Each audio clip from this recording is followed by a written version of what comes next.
Welcome into another Sunday night Pop Blender Unfiltered. As we get towards the end of summer, we're going to talk about it. Football is in the air, folks. Football is in the air. And I'm excited for my Steelers and my Alabama Crimson Tide, and I hope you are happy and excited for your teams. But before we get into it, let's introduce, that's right, folks, as we always do, Otis McDonald and the band. Hit it, boys. Oh, yeah. Neo Soul. 90s funk, y'all.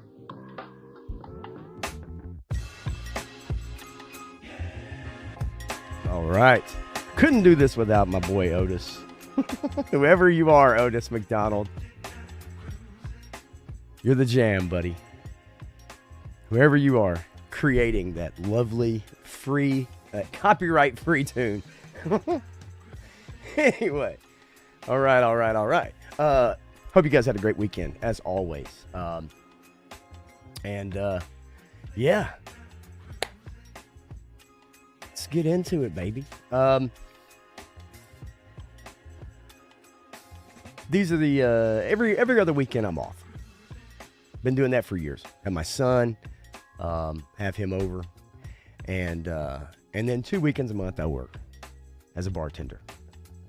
And weekends at my joint, they're not like weekends at most joints where they're open till 1 o'clock, 2 o'clock. We close at 10. Love it, especially for an old guy like me. But even the older I get, that last hour, it drops off tremendously. And I mean drops off tremendously. So, that last hour is a drag.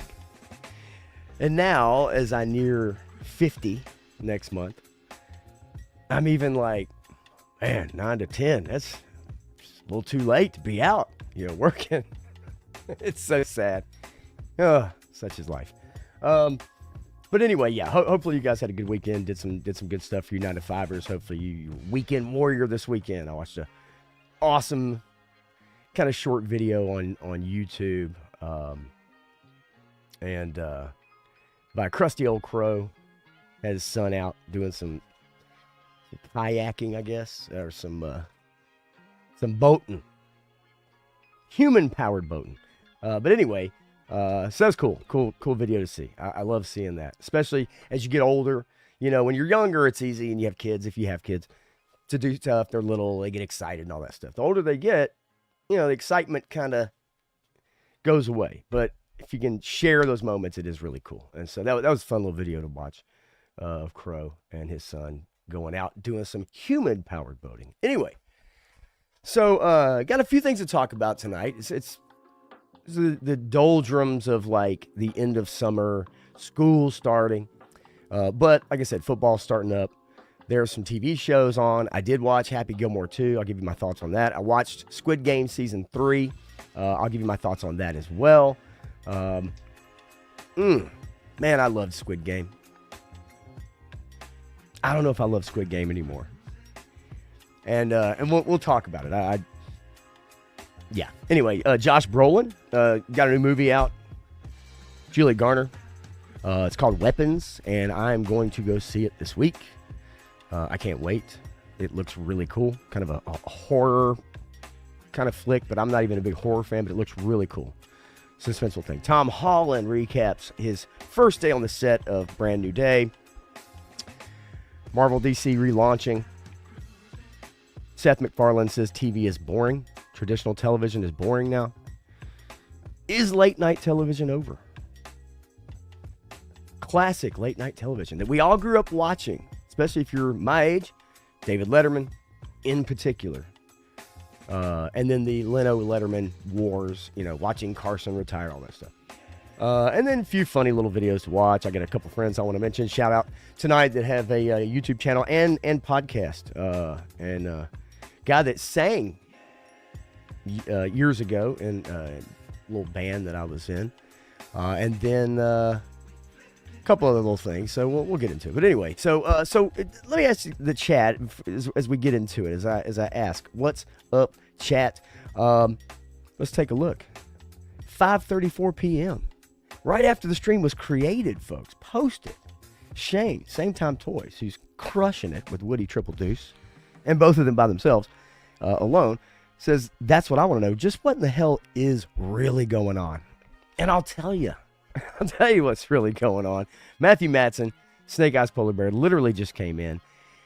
Didn't just come in. It literally just came in. At 9 o'clock tonight.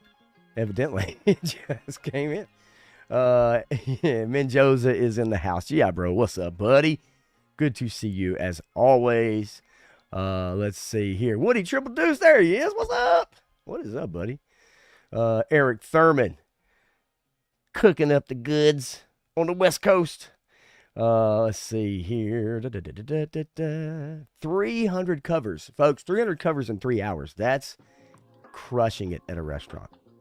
Absolutely crushing it in 3 hours. And that's also getting people in and out. Dreadnought K6 is here. What's going on, man? Stanley Eberhardt says, still tired. Three, count them, uno, dos, tres, Lady Gaga shows paying off Joe Fest and this weekend in Michigan. Hell yeah. And he's definitely wearing his Joe Fest Club Tarkin t-shirt. I guarantee that. 100%. Rattlers got here Tuesday for Dreadnought K6. That is awesome. Matthew's still waiting. I hate to hear that.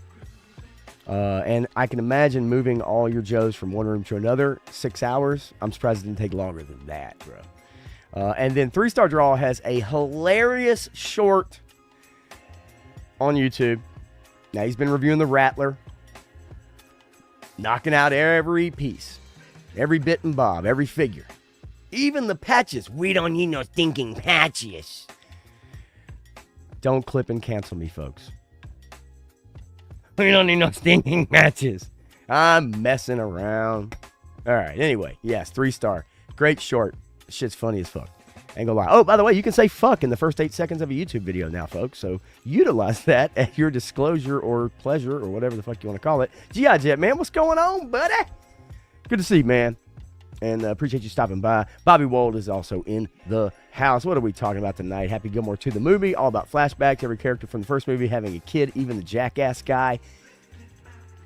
I'm about to give my thoughts. We're going to get into it. But I want to talk about a premiere coming up on Tuesday that I'm pretty excited about, actually. Because I know you guys don't think I get excited for anything. I know you don't think I enjoy anything. But I surprised you with Superman. I surprised you with Fantastic Cuatro. It is Cuatro, right? Uno, dos, tres, cuatro. Yes, Cuatro. I know my Spanish here in Nashville. So, Alien Earth. Alien Earth is coming out on Tuesday. Now, Matthew tricked me. He sent me a text. I think it was last night. I could be wrong. Correct me if I'm wrong. Okay, it's cold as shit in here. So Alien Earth obviously is in the Alien franchise. It's coming out on Hulu and FX. Now, it's funny because I love this headline. Hulu releases one of its best shows days before Disney kills the service. Yes, Disney is rolling Hulu up into Disney Plus. They also purchased an NFL Network, if you didn't know that, and they're getting ready to launch a $30 a month streaming service, ESPN, just for your pleasure. Now, I don't know about you, but the only thing ESPN is worth anymore is for live events, and I wouldn't pay $30 a month for live events. Just not going to do it. I don't need to see Prairie View play, Northwest Mexico State, okay? But, yes, Alien Earth, and Matthew says it was Saturday night. Yes, Saturday night. So Matthew texted me Saturday night. So yeah, last night. And he was like, "Hey, I'm gonna be watching Alien Earth," and I'm like, "Holy shit!" I said, "Did you get a code?" No, it actually premieres Tuesday because I was about to watch a couple episodes before I went on tonight just to get my thoughts. But I'm excited for this. I'm not gonna lie. I like the trailer. I like what I've seen. Are you guys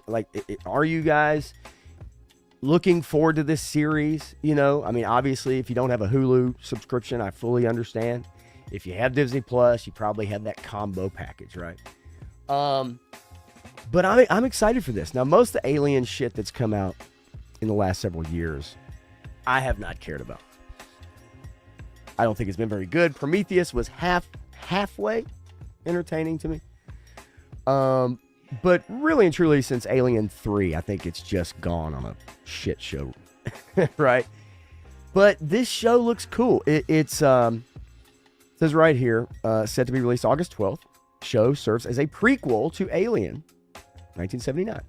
Set primarily on Earth, as its title suggests, after a ship crashes onto the Earth's surface, several humans are forced to reckon with the arrival of a xenomorph and other dangerous aliens. Now, what will that do to the Alien continuity? I know the most recent Alien movie kind of, messed with that a bit. But they have like this girl who is dying of cancer. Her consciousness is put into an android. And it's basically not just her fighting this, but I'm just curious to see what they do with it. It looks really good. G.I. Jetman says, I paid $26 for Disney, ESPN, and Hulu. Yeah, that sounds about it, especially if you want, ad-free? I'm guessing ad-free. You have ad-free. If not, $26 for a non-ad-free is a little distressing to me. But that's the way it's gone lately. But let's see here. Sabir, what's going on, man? Good to see you, and I'm glad you're hanging out for a little while, man. I really appreciate it. Dreadnought says, remember when ESPN was awesome, had likable anchors, never got political, just overall badass? Pepperidge Farm remembers. Wait, Pepperidge Farm remembers. Yes, they do. They always do, Dreadnought. I would love to see the Alien Queen as a Disney princess. I'm not going to lie. And Sabir says, yeah, I'm open to what the story brings to the TV arm of the franchise. Yeah, and trying to align it with the films, I mean, it just depends. It depends on what they're trying to do. But I do like what I've seen, right? Like, I like what I've seen so far. I like the first 30 minutes of Covenant. And then after that, it just got schlocky for me. But it didn't mean it was terrible by any means. But I just wanted more. I just wanted more out of that film. Anyway, so show is debuts days after Disney announced it'll be ending Hulu's time as a standalone service. Let's see here. So far, 92% tomato meter score on Rotten Tomatoes. So critics are loving it. Now, let's not kid ourselves. They're paid to love shit, folks. Critics are paid. Influencers are paid. I'm not paid, so that's probably why I don't shill for everything. And I couldn't do that. But people like John Campea do. But it's okay. That's John Campea. But yeah, critics are loving this show. Now, I haven't gone to Rotten Tomatoes. I really don't need to look at Rotten Tomatoes. I don't even trust that website anymore after Miss Marvel, because they removed scores and all that stuff because people didn't like the movie. And I'm sure Disney had a problem with that. But it says, while audiences have not had the chance to see the show yet, the existing reception is promising. I don't, if there's anything in this kind of thing that I want, I don't want them to show me too much. The reason Jaws works, the reason why Alien works. Alien 2 is its own thing to me. But the reason why those two films, why Halloween works, okay? Because we either get first-person perspective from the creature, or we don't get shown the full CGI or full prosthetic like back in the day. Alien, creature, horror, whatever it is. We don't get shown that so early. And this has been going on for a couple decades now, where they show us too much. They give us too much. They show you the menace too early. And because of CGI, they feel like, oh, we've got to, we got to power you into this thing and we got to impress you with our technology. I would rather less is more. Don't show me the alien so much. Give me quick cuts. Show me a little skitter off the side, right? I just hope the show doesn't rely on the CGI part of it so much and gives us a good story, because the story part is what people really tune in for. Not every movie, but you need story. You need structure. You need an ending, which is something Squid Game Season 3 desperately needs. And I'll get into that in a second. But you need an ending. You need a beginning. You need a resolution. You need conflict. You need, in the middle, overcoming conflict, new conflict. A lot of movies fake it. They don't get it right. That's why there's a lot of shit I don't like. Let's see here. Yeah, Alien Romulus, more than Alien Covenant. Prometheus, I like Prometheus. Really, really, really. And Matthew says, we are closer to the no ad-free tier. You talking about in the $26 range? Or are you talking about the YouTube channel? I don't know. I have no idea. And yes, I hate commercials too, but I got to be honest with you. G.I. Jetman, here's the thing about, here's another problem with streaming television right now, folks. Now I'm going to hit your comments up. Here's another problem with streaming television. They don't know how to write it. If you think about traditional television and the way it was structured around arcs that had to deal with ad breaks. So you had cliffhangers that would lead you into a commercial, even in a sitcom, right? The drunk uncle shows back up. Tom Hanks in Family Ties, whatever the fuck it was, shows up, right? It's like, oh, it's Uncle Joey, or Uncle Jesse, and it's like bum bum bum, and then you go to commercial. But it gave you a natural arc to your stories. And in an hour-long show, you could really play with those ideas. But even in a half-hour show, they gave you 22 minutes of show, 8 minutes of ads, or 7 minutes with 30 seconds to do your theme song and 20 or 30 at the end. So they were written in a special way, and it worked for decades. And when streaming became the dominant form, they don't know how to write for that. That's why we get so many shows that you have a 12-episode season, an 8-episode season. Some episodes are 42 minutes. Some episodes are 30 minutes, like Daredevil, Born Again. Some episodes are 52 minutes.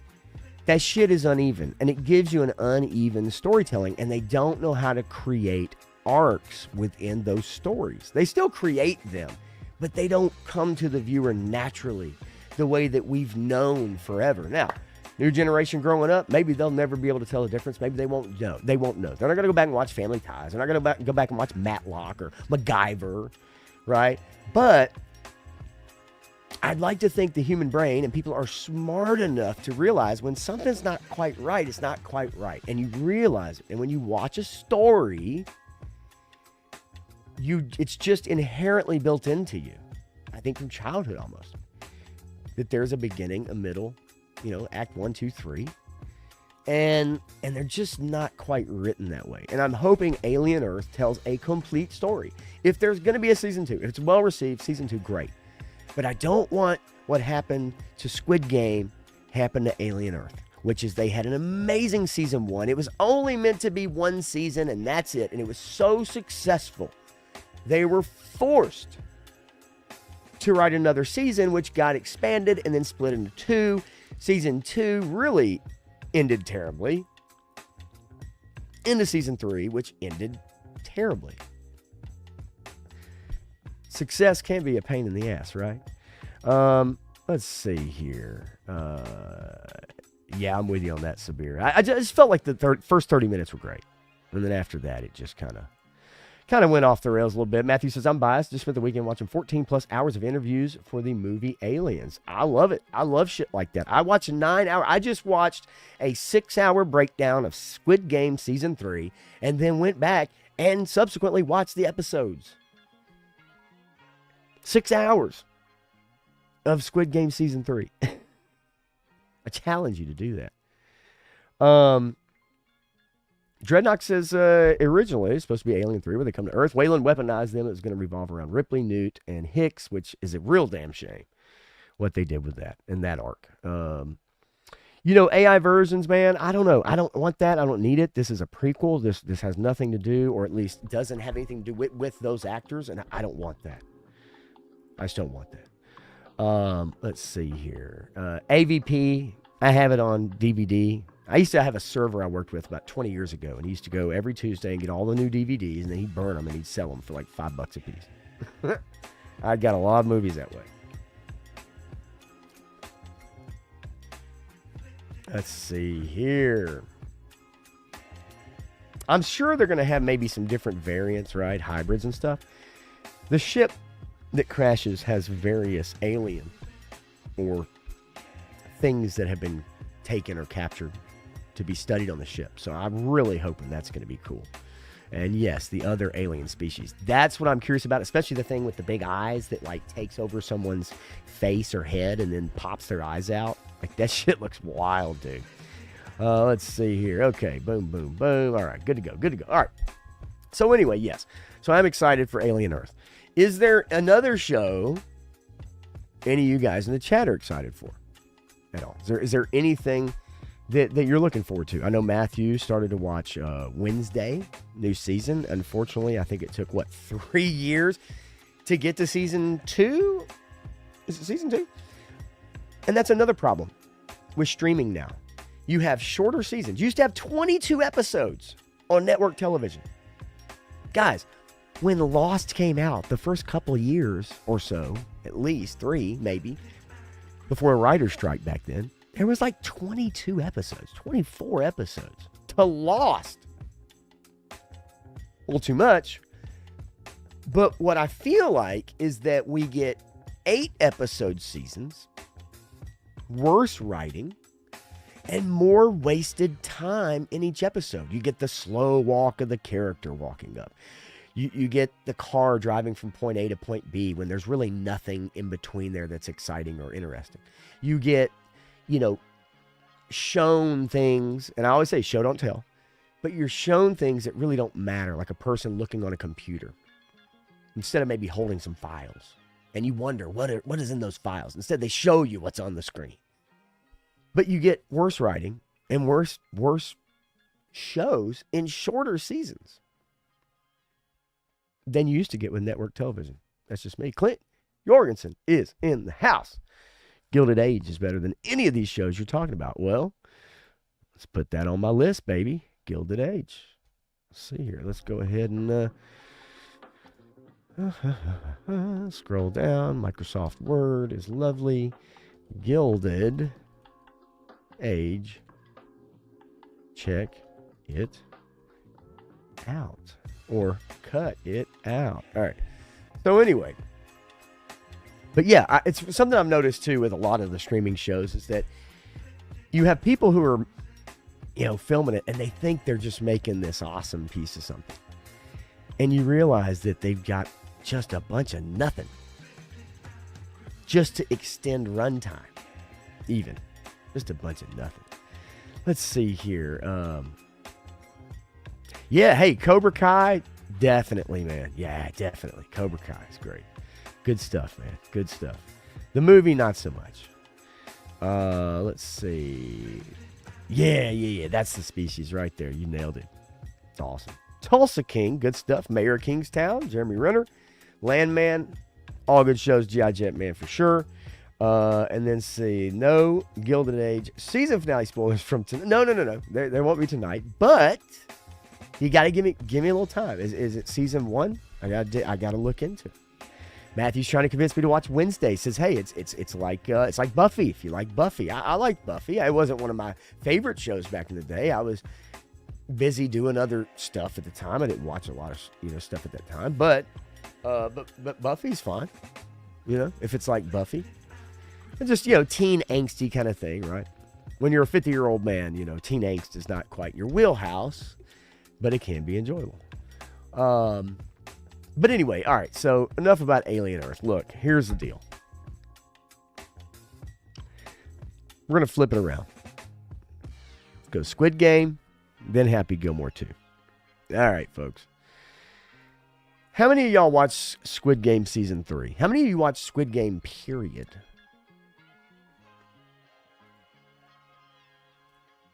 Just curious. I love Season 1. Loved it. go to our overview for Squid Game Season 3. If it'll even come up. Probably won't even come up. Doesn't even want to go to it. That's pretty sad, actually. It just keeps going to Squid Game. So, Squid Game was one of those shows that really, to me, was an interesting premise. I thought it was a very cool premise. I thought it had great acting. I would rather watch it with South Korea, with the dialect and then subtitles than watch American dub, English dub. I think the emotion comes out better with that language to me. And unfortunately, with subtitles, they fuck it up a lot. But most of it, you get it, right? You get the gist. And it's usually pretty right. So season 1, I really love. It really, truly, I can see why it caught fire. It is a good show. It's got interesting characters. It's an interesting premise. I think some of the games in season 1 aren't really that interesting. Like Tug of War is not an interesting game. I thought the Honeycomb game was kind of cool. But most of the games are not that interesting. But they did a great job with the story because it was nice and tight and compact, and it was a 1-season show. And then we got season 2. And season 2, while it was fun to see some of the main character back again, we got new characters. We got the detective back again. And he's trying to find his brother. He's searching for the island. He's got to find it, save these people, right? Ji Hung, I think, is it? I remember. Whatever. Main character from The Acolyte, which I know a lot of you loved. He is fantastic. But the story's a little bit convoluted because he gets all his money and then he decides to go back to the games. And while that's fine, okay, I need to get rid of that. What's up, chat? Anyway, so season 1 is fantastic. Season 2, really not that good. Season 3 shits the bed. It shits the bed. And that's a damn shame. Because I would recommend season 1 to anybody watching at any time. And then stop there, like Matthew said. I watched season 1, and after that, the rest of it was shit. And G.I. Jetman, I would encourage you to watch season 1. I think you would enjoy it. It is a really good show. But now you've got to drag this thing out. And you got to come up with more games, more characters, more reasons why these characters need to cancel each other out, so to speak. And season 3 turns into this.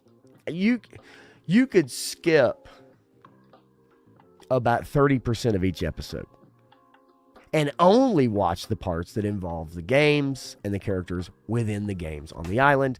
The police shit, them going around on boats looking for the island, takes forever.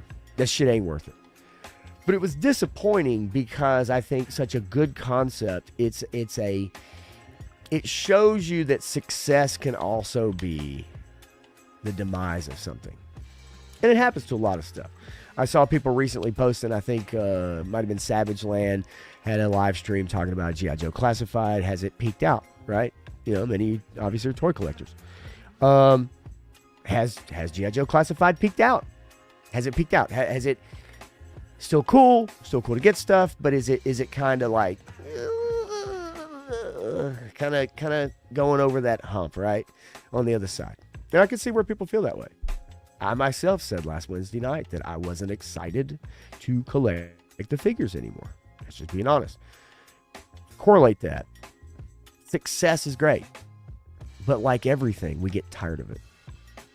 We get tired of seeing it. We get tired of hearing about it. We get tired of reading about it. Even Game of Thrones, one of the most successful shows in history. There's only been one show, and even I felt Breaking Bad, to me, kind of fell off the last season. I wasn't as excited for each episode. I watched it, wanted to know where it went. But my point is that I'm disappointed in Squid Game Season 3. And that sucks. The resolution sucked. The ending sucked. Most of the episodes sucked. And I would tell anybody, like I said, watch season 1 and just stop. Don't be curious. Don't go past it. Just say, fuck it. I'm off this roller coaster. I'm out. Because season 1, it'll touch your heartstrings. That's for sure. JoeFan84, what's going on, buddy? Get back in school, man. Back in school. Matthew says, just like Westworld, amazing first season, shit after, and it's easy to figure out why. Yes, Westworld, another great example. Westworld, great show. First season, fantastic. Anthony Hopkins, fantastic. And then they just went off the rails with this like feminist, wacky, like really, really crazy agenda-driven show. It got so on the nose, it was impossible to ignore. And embarrassing, in my opinion. Embarrassing to watch the actors, just to watch the writing. But what a great show. Season 1, fantastic. Yeah, Joe Fan says, I'm tired of going to the store to never find anything, and that's why I just don't go to the store anymore, man. I hate it, but it's true. Spears says, where's that sentiment coming from? The waves that are coming aren't as popular among collectors as the waves were in prior years. Are people looking at the HasLab for classified and thinking and I know you're probably in the middle of typing that out. I will say, Samir, I think that sentiment is out there. I think that sentiment is there, that the classified line is,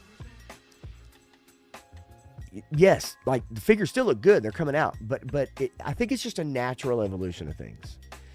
You know, even as a collector, it's just an evolution, right? And you start to look for something else to scratch that itch. Hit that dopamine the same way. Just me.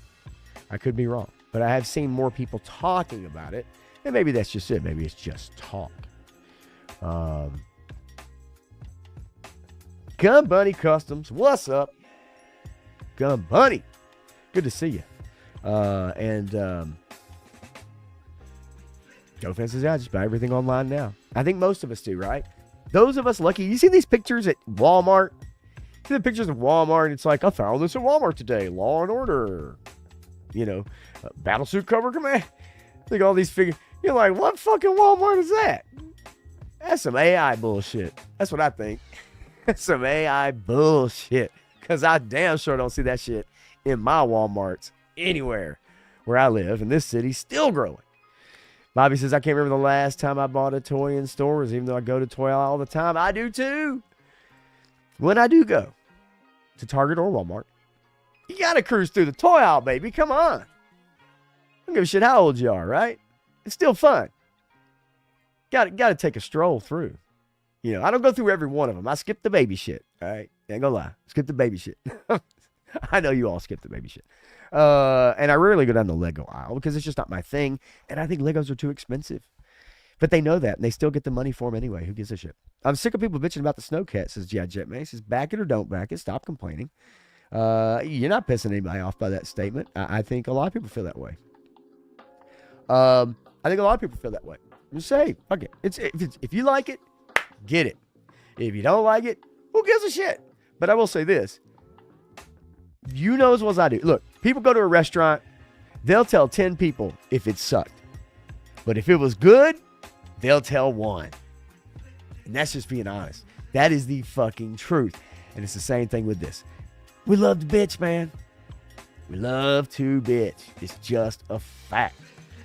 Just get on Facebook, right? That's all you gotta do. Let's see here. Yeah, super Walmarts. I mean, shit. Isn't every Walmart a super Walmart now, Stanley? That's the way I think it is, right? And Joseph says Major Blood on Saturday from Walmart. Hell yes. Now, if you want that first blood, which is one of my first two figures, Flint and Major Blood, I happened upon in a Target in like 2020, 2021, something like that. First saw. That was then. This is now. But that's awesome. I'm glad you found it. Now, if you want to get that other Major Blood, you pay a little bit, but it's not too crazy out there, right? Not too crazy out there. Clint says, I found a Lion-O and Chitara Motu yesterday. Pumped for that. Hell yeah. 2 badass characters. Come on. We all know them. Sabir says, I only found Blowtorch and Breaker to Target. Which I guess Breaker now all of a sudden is at Target everywhere, right? All those cases they had in the back, they saved. Wouldn't sell them too early.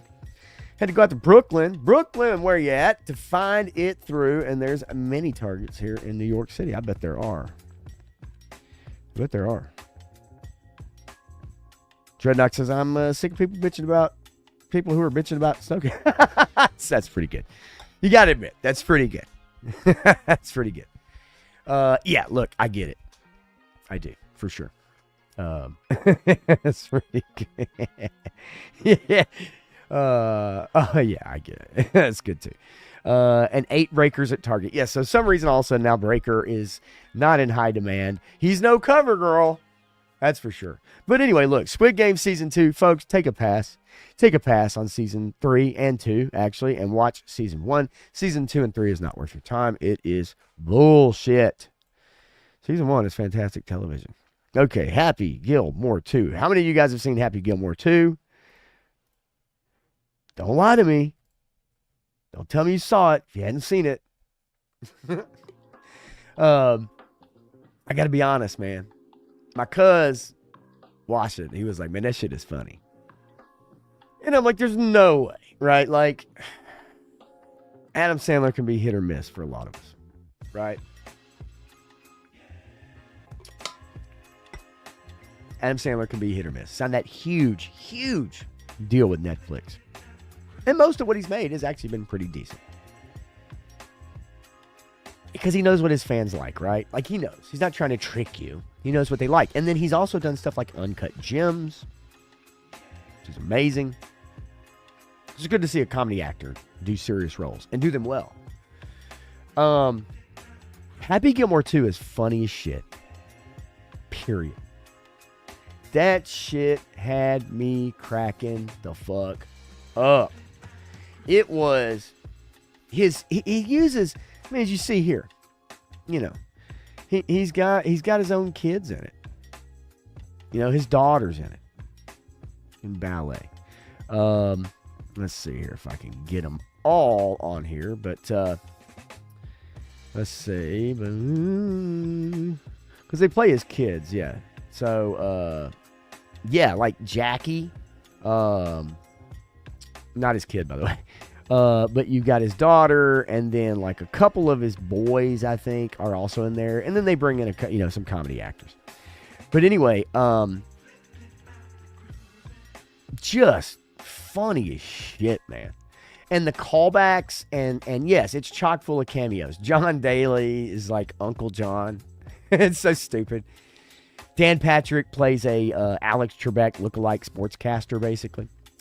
It has Eminem in it, which is kind of one of the goofier, kind of dumber, but it has callbacks to these characters. The big tall guy, the big tall, like goofy looking dude in the first movie, his son is in it. You have then Eminem playing the son of the guy who had like the that's not a Kangol, but you know what I'm talking about. Maybe it was a Kangol, fishing hat, whatever. That dude. Yeah, Travis Kelce plays a waiter. Haley Joel Osment plays like his rival, and then you get Christopher McDonald, Shooter McGavin come back. And I love what they did with Shooter McGavin. I appreciate they didn't recycle that character, and they brought him back in a different way. Same character, different way. I appreciated that. I thought that was great. It has real golfers in it, and they're pretty funny. They have pretty good little lines. It's goofy, it's stupid, but I got to tell you, his mom, I think his mom's in there too. Like, it's just, involving the family. I think that's really awesome. I think if any of us were in that opportunity of creating film or doing something, and we were able to bring our family into it as well, and they did a good job,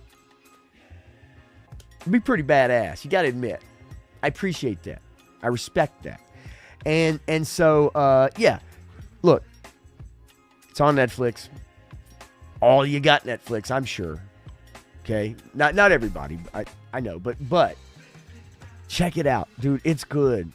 And if you don't have Netflix, you probably can find it another way, if you know what I mean. Sail the high seas, folks. Don't be afraid. Don't be afraid. Just use a VPN. Just wrap it up. Just wrap it up with a VPN. Back in our day, we used rabbit skin condoms. Anyway, let's see here what you guys have to say. Eric, no. Almost laughed once. Damn it. Damn you, Eric Thurman.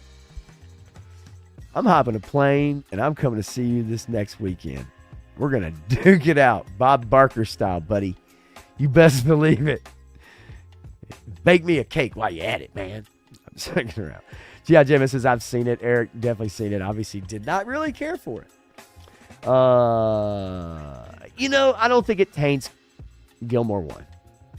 Clint says, I didn't mind Squid Game season 2 and 3. Okay. Hey, that's cool too. There were things I enjoyed for sure. There are things I enjoyed. I just thought overall it just can't possibly match the high of season 1. And I think for a lot of people, it will fall short in that respect. Let's see here. And speaking of the HasLab, Sabir says, hey, didn't back it.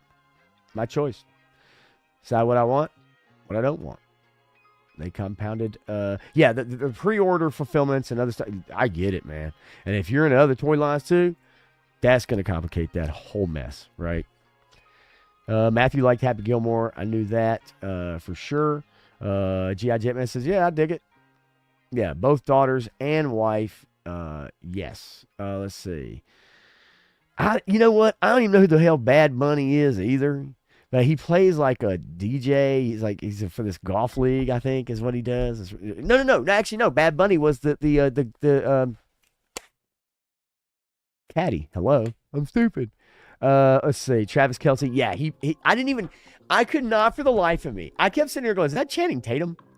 Who the fuck is this guy? It's fucking Travis Kelce. And I just found that out right now. Because I forgot all about it. He plays a waiter, and it's stupid as shit. Yeah, that's right. Dragon's mom. Yeah, Adam Sandler's mom. Let's see. Bobby Will says, how come Grandma's Boy, who was the caddy in the first one, wasn't the sequel? I don't know. But he does have the blonde kid that he's like strangling he's on the course. He's in the movie too, and that's pretty funny. Don't know anything about Bad Bunny's rapping, though. I can tell you that. Let's see here. And who said earlier about Tiger Force? Was it Bobby? Said Breaker's going to be the next Tiger Force Outback. For some reason, Ross has more stock than Target. Holy shit. It's terrible. There's Turk Murphy's Toy Solutions. Turk, I got a website. I got a YouTube channel and a podcast that you probably would enjoy listening to. And I'm going to bring it up here in just a little bit before I get out of here tonight, because a good friend of mine is turning 60 years old tomorrow. He has a hugely popular podcast, and it is a car podcast. And we're gonna bring it up. I want to give him a shout out. All right, let's see here. And 3 stars. I don't see how anybody could not could like Happy 1 and not enjoy 2. Yeah. I do get that. I do. Because it's pretty much the same thing. Let's not kid ourselves. It's the same shit, right? Just a different plot. I didn't like the plot as far as the beginning of the movie. I wasn't crazy about that, but that's your catalyst, and I get it, and I understand why they did it. 3 stars says, I thought Bad Bunny was the Cash Me Outside girl. I did too when I saw the credits, and that shows you how out of touch with whoever the fuck Bad Bunny is. I'm with. Bad Bunny. That's Bad Barbie, Bobby, Bahbie, Bad Bobby. I'm so stupid. Anyway, highly recommended. Happy Gilmore 2. I highly recommend it. 2 thumbs up for me. It had me rolling. I ain't gonna lie. I'd laugh my ass off. As a matter of fact, I've told you guys this before. I watch YouTube in the shower. I got a waterproof speaker. I watch videos. I watch some of y'all's videos. I watch all kinds of shit. Friday Night Tights. I watch all kinds of shit. Phone. Hey, sometimes I got my tablet. Got a Velcro thing on the back of it. I fucking put that motherfucker on the towel rack. Put that speaker on. Crank that shit up. Fucking maniac when it comes to YouTube. It's like 24 hours a day practically. Unless I'm working. But anyway. I watched that shit. I'm not kidding. That's how much I wanted to keep watching it. I had to get a shower. I just brought that shit in there and kept watching that shit. I was laughing my ass off. Now, some of you may say you were laughing your ass off in the shower for another reason. You might be right. Again, I turned 50 next month. Anyway, all right, enough of Happy Gilmore 2. Shit. Let's move right along. Okay. I had a couple things sent to me. War chest full of toys. That dude just cracks me the fuck up. And he sends me some of the goofiest fucking memes and shit. So, I thought this one was fantastic. Guys, pay attention to the video. Make sure you see it. My son. So how did you pick up chicks in the 80s? Me, charm, wit, and a sense of humor. The truth? The truth is...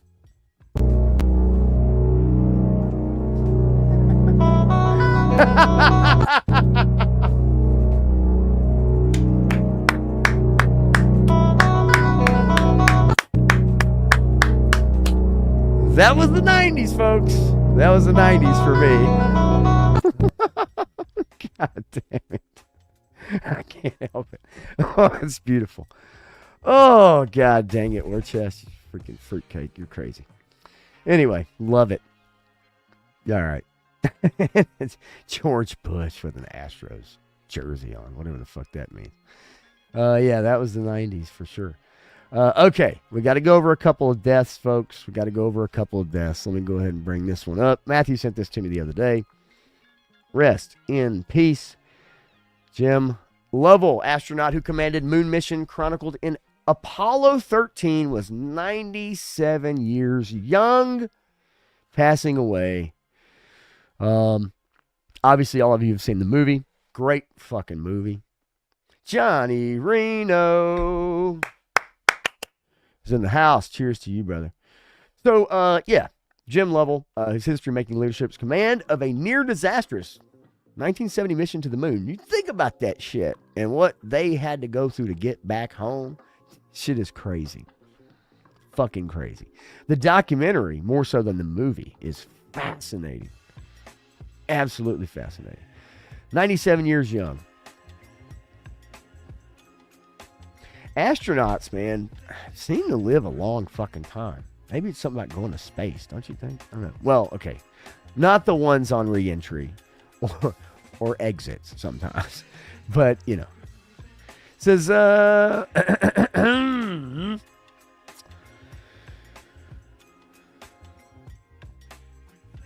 fourth space flight, Apollo 13, launched on April 11th, 1970.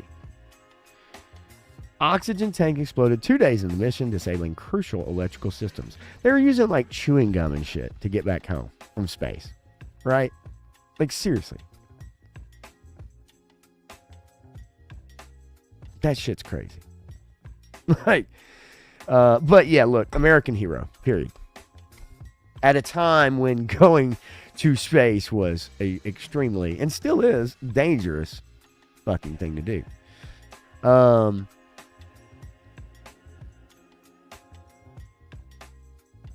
I got someone else, folks.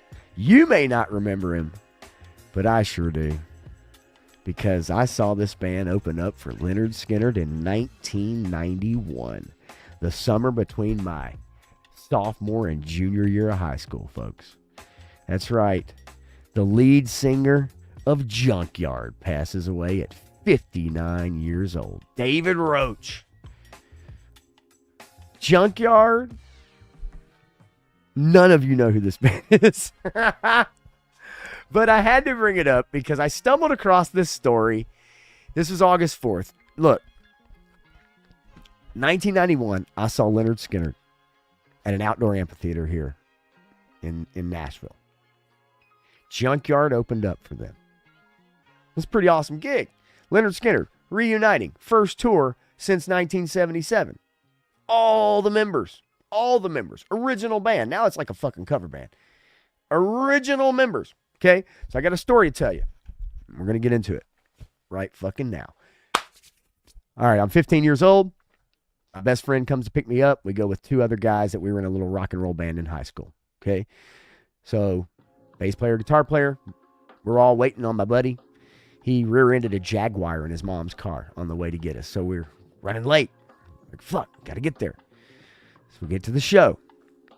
Halfway through Simple Man, all the lights go out. All the lights go out in the entire outdoor amphitheater. This place held about 13,000 people. It was the most popular concert venue in Nashville at its time.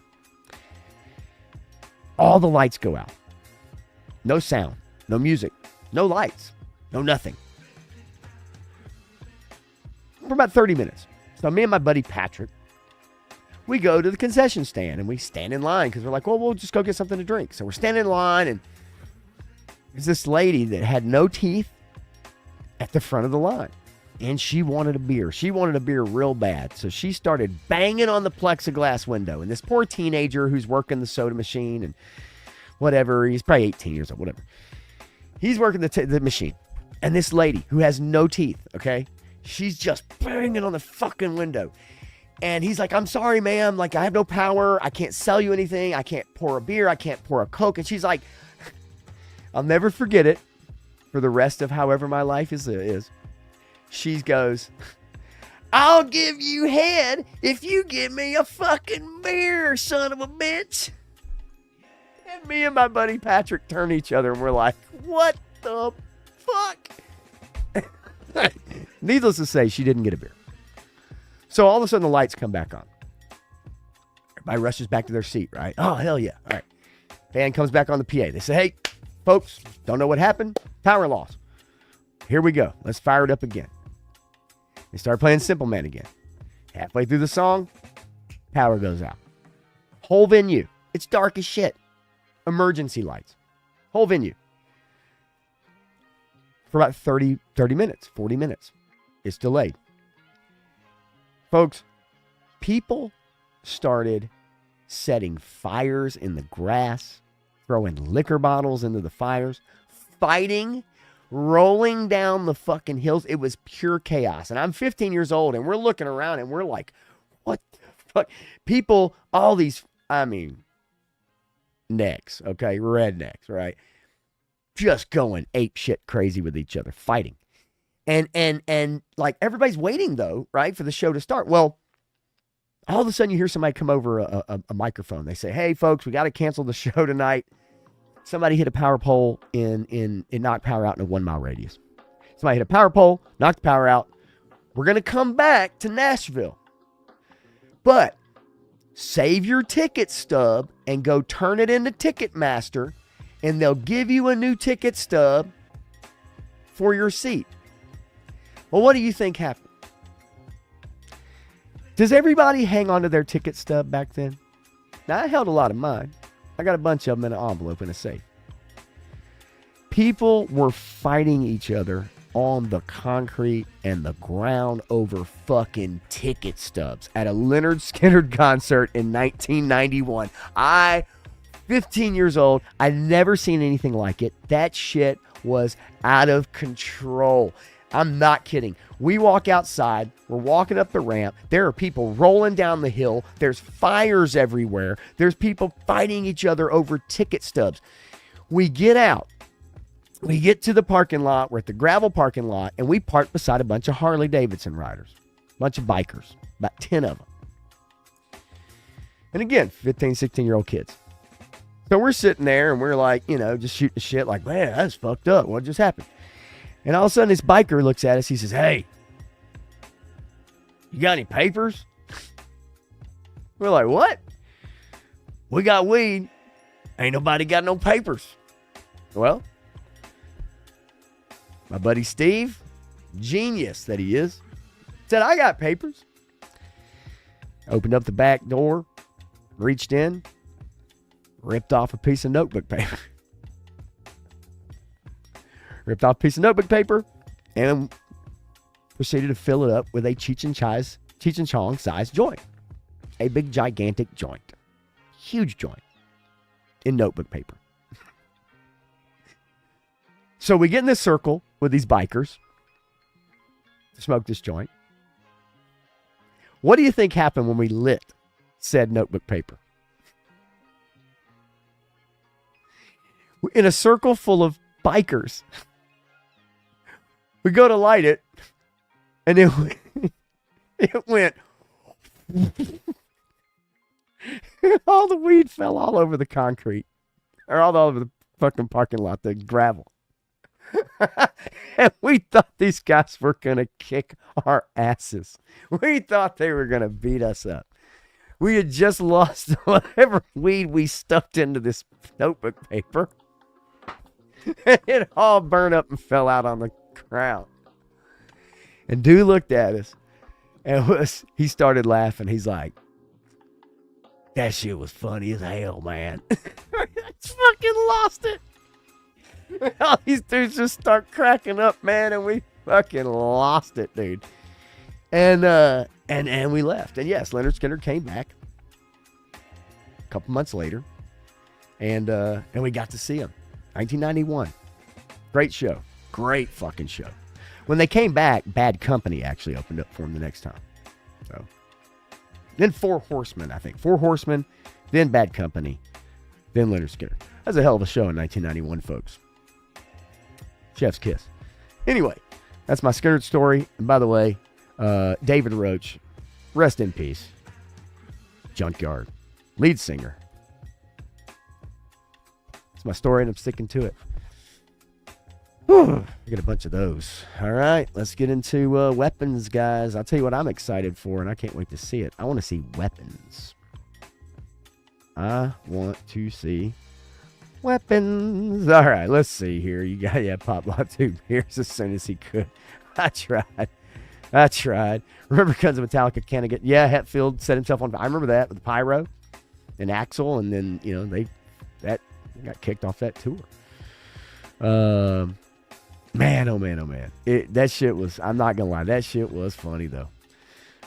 Your brother was not involved in this story. He was not at that one at that time, no. This was 91. But it's good stuff. Good shit. Yeah, Johnny, you're in the ballpark somewhere around there. Yeah, that gummed Hummer. Yeah, that chick, I'll never forget it. Rest of my life. Never forget it. Never forget it. I'm telling you. Josh Brolin. So Weapons is this horror movie that's out. You got these kids in a class, teacher's class, that all leave their houses at like 2:17 in the morning, and they run off and they vanish and they disappear, never to be seen again. That is the plot line for Weapons. And it looks cool as shit. And it's got some great actors. It has Josh Brolin. It's got Julia Garner, who was the Silver Surfer, female Silver Surfer. But she was in Ozark. She's been in some good shit. And it's got Wong from Doctor Strange. So anyway. And it has Han Solo, Alden Ehrenreich, in it. Maybe not your Han Solo or my Han Solo, but a Han Solo. Anyway, Josh Brolin, though, talks about Weapons is the antithesis of boring streaming content, which is something I was mentioning earlier. Says that's all the same shit. Audiences are looking for great filmmakers, and I believe that's true. I believe it's true.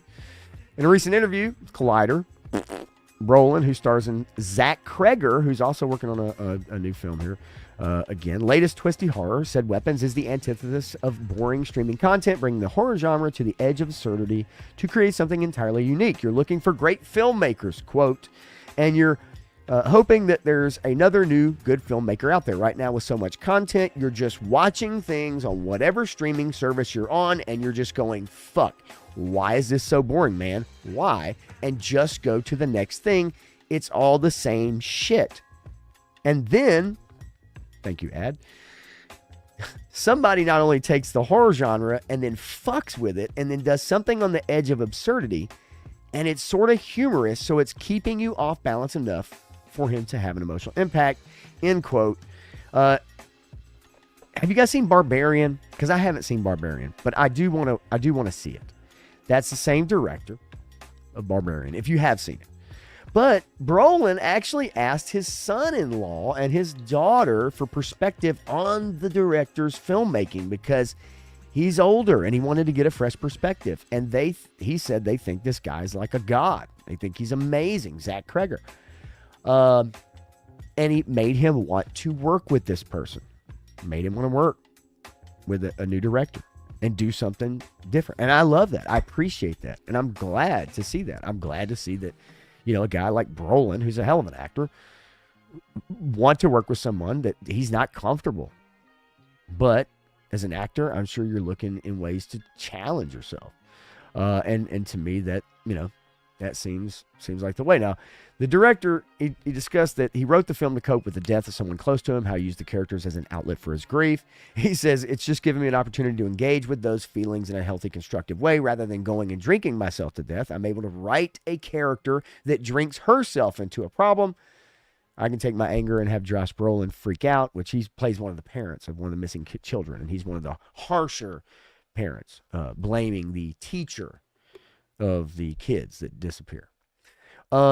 I really want to see this movie. I would love it. If you guys are into horror, it looks really good. It is only out in theaters. It is not streaming right now. Hopefully they'll wait it out. It made about $45 million over the weekend. That's pretty damn good. Pretty good. Which means it must be a pretty solid horror film. Eric Thurman says, way too scary. I don't know, man. I don't know. I mean, I'm not a horror person. It's not my style. I'm more suspense thriller than horror, so like a Halloween, I just don't like gore, okay? Jump scares, whatever, I don't give a fuck. I think a lot of those movies like The Nun or Conjuring, I think that shit's too cheesy. I think it's cheap tricks, cheap scares. But suspense thriller with a good story, I'm into that. So, I don't know. I really want to watch it. And I don't know if you guys have even heard about it. It's called Weapons, and it's out. And it did really freaking good this weekend. So I'd like to see it before. I know I won't get to see it before Tuesday with Matthew, but I'd like to see it before the following Tuesday. So.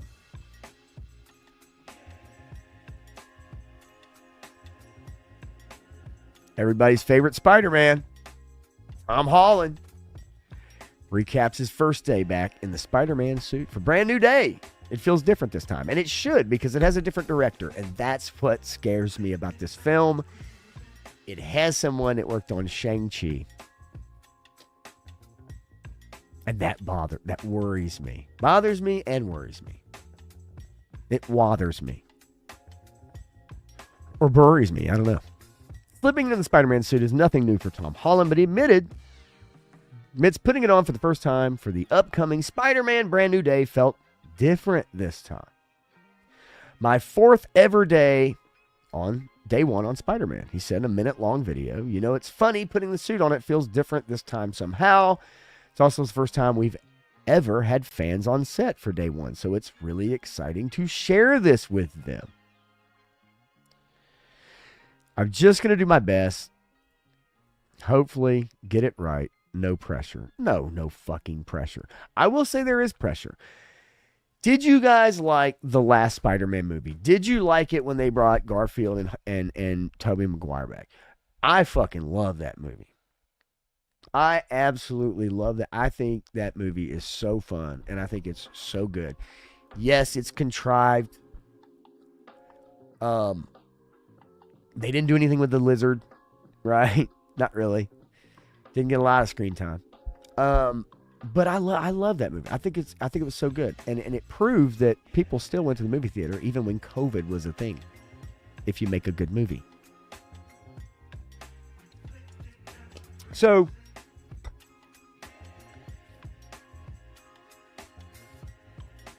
Mark Ruffalo coming back.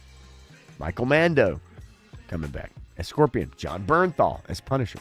And Sadie Sink is also added to the cast. They've been showing, and I'm sure you guys have seen them, they've been showing videos of him doing the stunts and shit. Right. Alrighty. So how you feeling? Yeah, I feel good, man. It's day one. Day one? My fourth ever day one on Spider-Man.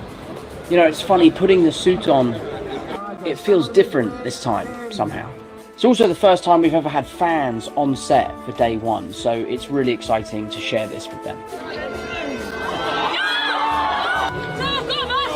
You got to admit, that's pretty cool.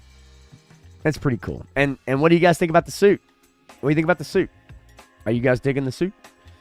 It is definitely right in there with what a lot of people were wanting. That's for sure. After the Stark stuff and the other movies too had their own takes, right? I know people are complaining about the web shooters being too big. It does look kind of weird on his wrists there, and it's kind of big, freaking huge. But yeah, I'm okay with it. But I do. So look, July 31st, 2026. So look, we got a whole year, right? We got a whole year to wait for this movie. I'm just a little worried that they're gonna have a hard time living up to John Watts and what he did with those first 3 films. And I'm not saying they're all perfect by any means, but I enjoyed them. And I don't know. It's gonna be hard to top the last one, that's for sure. It's gonna be really difficult to do better than what they did when they brought all 3 guys back, right? I don't know. A more grounded story, fine. Is that going to translate to more people buying tickets? We all know the reason why the last movie did great. And it's because they had all 3 Spider-Man. Men's in the movie. How could you not go to see that twice? Maybe 3 times over if you're a simp or a freak. What's up, War Chest? Speaking of simps and freaks. What's going on, dude? Dreadnought says, Andrew Garfield is my Spider-Man. It's really good. I thought he was good, too. It says Tom Holland is too much a simp. Well, look. People work on movies. They fall in love. Shit happens all the time. Whatever. Do I think Zendaya or whatever is that attractive? Not really for me, but whatever. I don't care. Look, he's an actor. He's young. He's attractive. Go out there and get that shit. You know what I'm saying? Go get it, dude. Tom, go get that shit. Andrew was the shit. He was good.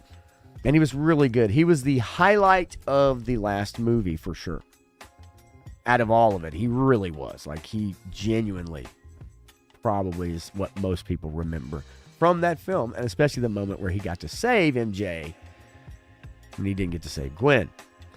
Now that they relaunched, how will DC and Marvel avoid the same old downward spiral? Now, this is Variety, and I love articles like this because I'm going to tell you, now they're questioning whether or not, with these relaunches, with Fantastic Four and Superman, neither of which made any money. Okay, let's chalk it up, and face facts. Neither movie made a profit, and if they did, it wasn't more than a few $100 probably.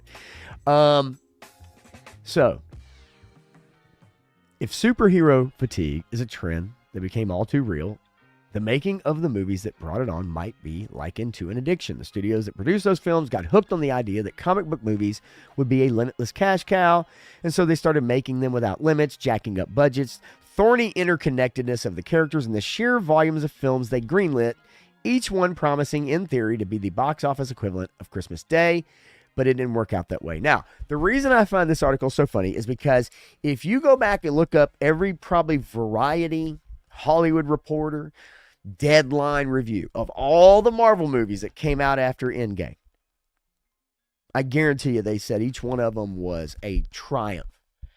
One of the best they've ever made. Hands down. I guarantee you, almost every movie that came out in the last 5 years, they were talking about how amazing they were. The best Marvel's ever been. It takes female characters to a new high. Shit like that. Now, they're questioning whether these movies can have a future that can be valid. says they have in effect started over, relaunching expectations for a bold new era in which comic book movies become successful again by avoiding the addictive missteps of the past. Both films, Superman and Fantastic Four, have connected with audience the old-fashioned way by merging spectacle and emotion, infusing their iconic characters with the kind of human relatability that got squashed in the superhero overkill era. What's the superhero overkill era? 2020 to 2025?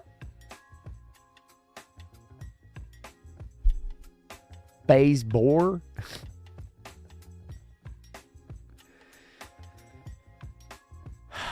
Now, I do appreciate James Gunn has vowed that he won't put a superhero movie into production until it has a fully realized, well-carpentered script. The absence of good scripts in the face of ever more bombastic onslaughts of CGI being the most notorious feature of bad comic book movies. I can't argue with that. I can't argue with that at all. CGI is great. But when you don't have a shit for a story, nobody gives a fuck.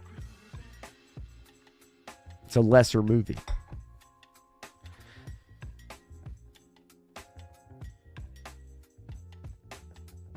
In both Superman and Fantastic Four, the filmmakers made the very canny decision to spin right past the usual origin story narratives. Both films are, in effect, second chapters. There's a tradition in comic book cinema of second chapters being the charm. The Dark Knight is the crowning masterpiece of the whole genre. Now, I want to see what you guys think about this. The Dark Knight is the crowning masterpiece of the entire genre. Superman 2 is, for many of us, deeper and richer than Superman the movie. And Spider-Man 2 is universally cherished. And yes, it is. Spider-Man 2 is the best Spider-Man movie. But if second chapters are the sweet spot, they're also the easy part. Fantastic Four especially benefits from the fantastic simplicity of its storytelling design, but the film concludes with a teaser of an end title that I, for one, found worrisome. I agree. Damn. Avengers Doomsday. 14 fucking heroes, dude. And I think that's going to be a problem. I think it's going to be a problem. Warchest says, saw the last Spider-Man a few times. Every time Andrew came through the portal, the crowd went wild. I agree. It happened for me as well. Every time. Every time he came through. I mean, I saw it twice. But, I mean, it was like, both times when he came through in that scene. Everybody was clapping. People were freaking the fuck out. I just wonder if we are at a superhero movie fatigue spot right now. Rarely has anything on Disney Plus for Marvel been good. People just haven't turned out to watch it.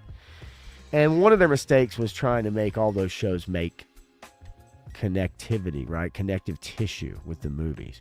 So if you didn't see a TV show and you went to see a movie, then you had to have seen, then you're kind of lost. WandaVision to Doctor Strange, Two Moms, being probably the biggest offender of that. Because if you don't know what happened with WandaVision, then you're really you don't understand what happened with Wanda. Shit don't make sense. Why is she bad? Still stupid.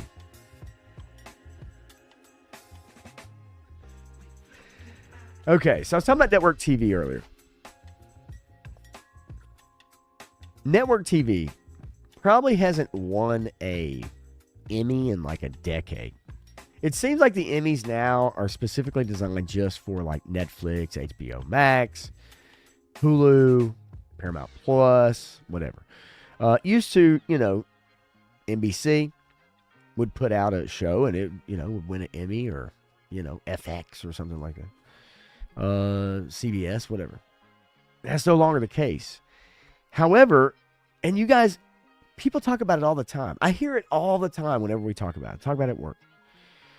People talk about how there's nothing to watch. You got 100,000s of shows on streaming services, and there ain't shit to watch. Because the creation of those streaming services means they have to fill the catalog with content. And they have to make new stuff, right? Because there's only so many times you're going to watch The Office. but most of their content sucks. And Seth MacFarlane wishes TV was less dystopian and pessimistic. Give people hope. I don't even know this. Dystopian and pessimistic. Said he commented on the trend of negative storytelling in Hollywood. He argued for more projects that give people hope amid uncertain times in the world. Is that where we're at? Is now just everything uncertain times in the world? Is that just the world we live in? Was it always uncertain? Did we always know what was going to happen tomorrow? Did you always know? Like, that's so. It's uncertain times. What are we talking? Are we talking about Israel? Are we talking about Ukraine? Is that what we're getting at? Are we talking about the invasion in places like the UK and France? Is that what we're talking about? I don't know. He says, that's why I did The Orville, because when I was a kid, Hollywood was providing that voice in various forms. There was a lot of hope, and some of the blame lies right here in this town. Ooh, Seth, watch your mouth. I don't think Seth MacFarlane can be canceled at this point. I think he's one of the people in this world that cannot be canceled. Unless he does something truly heinous. He says, the dishes that we are serving up are so dystopian and so pessimistic, he recently explained on the Where Everybody Knows Your Name podcast. Cheers. And yeah, there's a lot to be pessimistic about, but it's one-sided. Wait, what? What do you mean? What, Seth, what do you mean one-sided? Are you talking politically? He said there's nothing we're doing that's providing anyone an image of hope. Noting there's more projects in the vein of The Handmaid's Tale than Star Trek. You're talking about a guy who loves Star Trek. In Seth MacFarlane. Of course, there's more Handmaid's Tales than Star Trek. He said they're certainly giving us a lot of cautionary tales, but where are the blueprints that they once gave us for how to do things correctly? And you know what? I kind of agree. I understand. If you're a filmmaker or you write, and everything you try to write that's not cynical, pessimistic, political in some shape, form, or fashion, probably gets turned down all the time. And maybe that's how people who think that most of us want to see, that people that are in charge of making shows and stuff think that we want to see. But I think that's part of the reason why a lot of people did like Superman, regardless of the plot, regardless of the fast-paced storytelling. I think a lot of people liked Superman because it was more hopeful. Now he did get his ass kicked every 10 minutes, but I think people liked the pureness of it. I think they liked the wholesomeness of the character. People still like that. People still like that. He talked about ever since The Sopranos, MacFarlane said it's all about the anti-hero. Me and Matthew have talked about that. We've talked about deconstruction. Deconstruction is something that became very popular. You can look at The Watchmen, for instance, graphic novel. And I think that it became extremely popular to do, and it's just gotten the snowball rolling to where we're at now, which I think a lot of people, look at The Boys, even Invincible to an extent. He says that's the only thing really that Hollywood can do that's worthwhile, because as we all learned from this election, nobody gives a fuck what celebrities think. Seth, watch your mouth. Seth, you're going to get canceled. Dude, seriously, you can't talk like that in Hollywood. What's wrong with you, dude? We can tweet, we can talk, like people don't. He says people don't care. They don't care. What we do well is tell stories, and we're not doing the best job right now of telling those stories in a way that gives people hope. Seth, can't argue with you. But if you're fed a steady diet of shit, guess what you start to like? You start to like shit sandwiches, right? If you're fed a steady diet of stories that are cynical and anti-hero and deconstruction, guess what you start to like? You start to like all of those things. And everything is built on trends. So if all the new shows coming out, if Breaking Bad is a hit, then guess what people are going to try to make? The next Breaking Bad. In a different form.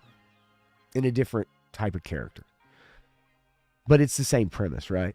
And I kind of agree with that.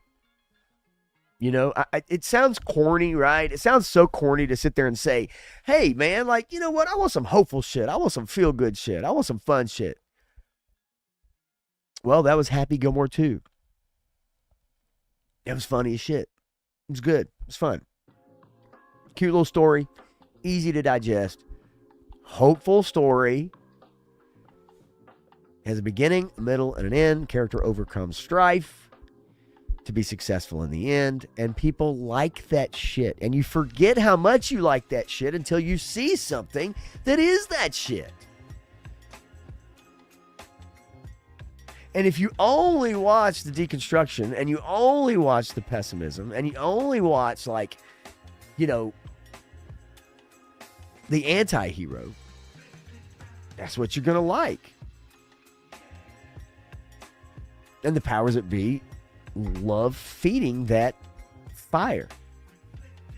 I mean, we've also seen what fires they like to feed here in the last several years, right? Like, you know, I don't have to point out all the content out there that you guys know and that I know is intent on dividing. The power of one, the power of two, the power of many.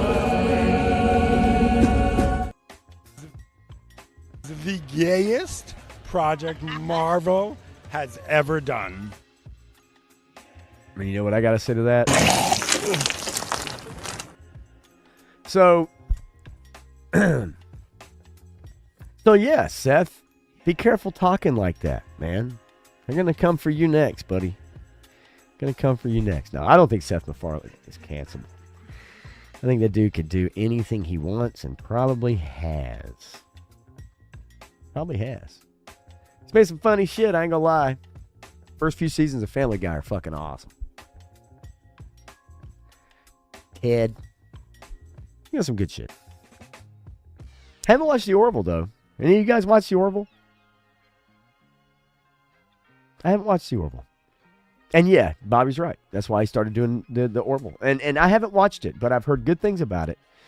And I need to check it out. Jamie Bonson. Hope I'm pronouncing that correctly. Jamie, love the logo, by the way. And welcome in. I think it's just easier to write from the pessimistic anti-hero side of things than the hopeful good guy side. You're probably right. It's like when they say it's harder to write comedies. It's probably hard to write comedy.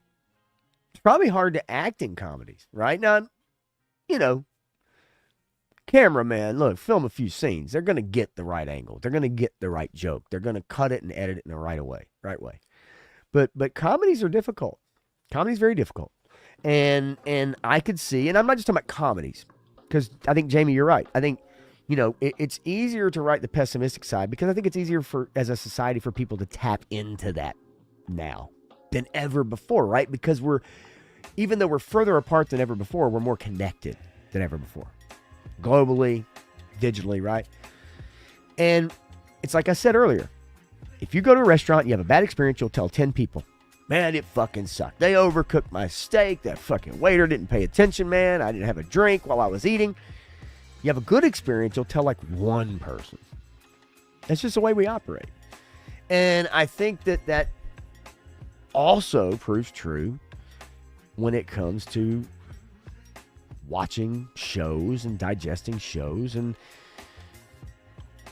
maybe just feeling more pessimistic. I think we are in a more pessimistic society. I think we all know that. We all feel that, right? I would say we probably all mostly agree on that. Yeah, bro says, yeah, Orville's great. Orville's awesome, Matthew says. Best Star Trek since 2005, and I probably won't argue with that. I like Next Generation. I like some of the older Trek. Wasn't, you know, the OG shit, you know, was not my jam. But Next Generation was good shit. And I know other shows too. Yes, metastases. Spanish for cancer. You are correct. Todd C's in the house. What's up, Todd? This Orville was pretty good. Well, you know, because you have somebody who truly loves something, right, a property, and they want to emulate that property, but also add a new spin on it. And if it's someone who really loves something like that, I mean, look, we all love Robot Chicken, right? Like, I don't know anybody that's not a toy collector, comic book fan, nerd that doesn't like Robot Chicken. That's because Seth Green loves that shit. He's paying homage to it, respects it. So he wants to make shit, right? And as I wouldn't call Robot Chicken like pessimistic, because it's just funny shit, right? A lot of it's super goofy, clowning on stuff. But what I mean by that is then you have someone who's a fan of something and they're very genuine about it. And they want to be genuine to it. They want to tell a good story, or in Seth Green's case, pay homage to these figures and cartoon characters and shit like that, right? That we all grew up on. And with Seth MacFarlane, it's about Star Trek, right? Stan Laberhart says Adrian Palicki, another former Friday Night Lights cast member. In the Orville, I'm guessing that's what you're talking about. Tatsi says, I'd hate to be under 14K after the boost in the end. Talking about the Snowcat. Walter Blanco. Yeah, look, Walter's a great character. We all would agree with that, right? Walter White is a great character. Can I say that?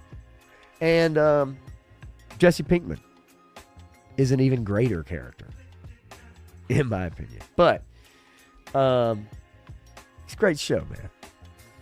Golden era of TV is what they called it, right? Golden era of TV. It's just not shit. It's just not shit out, man. Like, there truly is a serious lack in quality writing and quality shows. And when people find one, they latch onto it. Like, they latch onto it. Do you know if Breaking Bad came out now on streaming, it would be like canceled after its second season by Netflix? You guys realize that, right? Like, you wouldn't get what it was, 6, 7, 8 seasons. I don't fucking know. You wouldn't get that. You wouldn't get that. You would get 2 seasons and they'd cancel it. And it would be very up and down, with shitty editing, weird storytelling.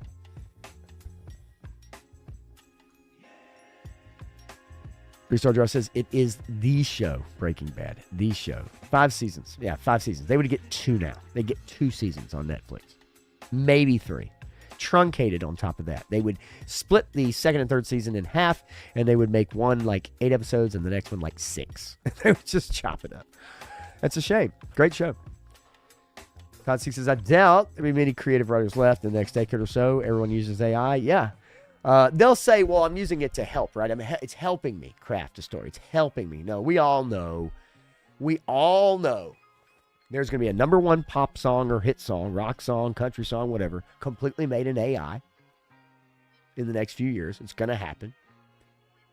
And there's going to be a number 1 movie and or TV show that is completely written in AI. Now, I know the guilds and the writers and all that shit are like, no, that can't happen. I get it.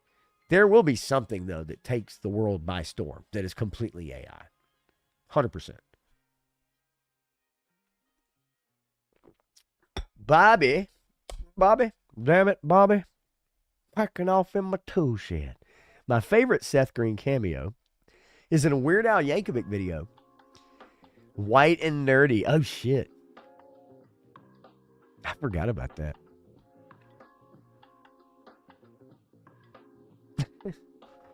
Good old Weird Al.